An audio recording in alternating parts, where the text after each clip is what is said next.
Ukraine could still get ATACMS, Biden. The U.S. president is apparently backtracking on his earlier insistence that Kyiv wouldn't be given the long-range missiles.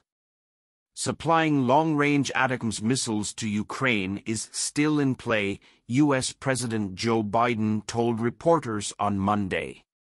While Biden and his officials previously said they wouldn't give Kyiv such weapons, they are now walking back those statements, as was the case with Abrams tanks and F-16 fighter jets. Speaking to the media outside the White House, Biden was asked, "Is it time for ATACMS for Ukraine?" to which he responded, "That's still in play."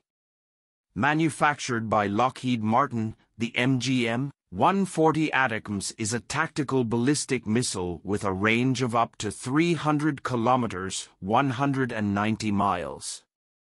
ATACMS missiles can be fired from the M270 MLRS or M142 HIMARS platforms, both of which the U.S. has already given to Ukraine. Ukrainian officials have been asking their U.S. counterparts for ATACMS missiles since last year, but Biden and his administration have, publicly at least, expressed reluctance.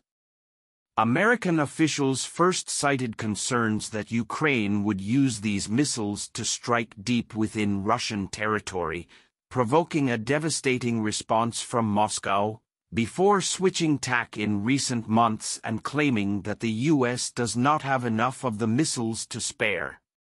When the UK announced this month that it would arm Kyiv with Storm Shadow cruise missiles, which can hit targets more than 250 kilometers away, U.S. Secretary of State Antony Blinken said that Washington would not follow London's lead. Russian forces have since intercepted almost 30 Storm Shadow missiles, Russian Defense Minister Sergei Shoigu told reporters on Monday. Kyiv maintains that 100% of its Storm Shadow missiles have hit their targets. It is unclear whether the apparent vulnerability of Ukraine's Storm Shadow missiles to interception is influencing Biden's thinking on providing ATACMS missiles, or whether handing over the missiles was the president's long-term plan all along.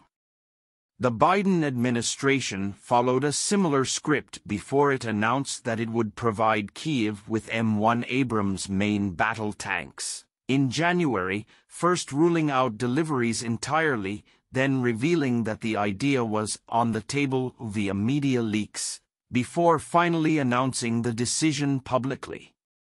Likewise with the provision of U.S.-made F-16 fighter jets, Biden emphatically declared a no when asked about handing over the jets last year, before insisting in February that Ukraine doesn't need them, and just last week announcing that the U.S. would train Ukrainian pilots and give its allies permission to supply F-16s to Kyiv. Moscow has repeatedly warned Western nations that weapons deliveries to Ukraine make them de facto participants in the conflict.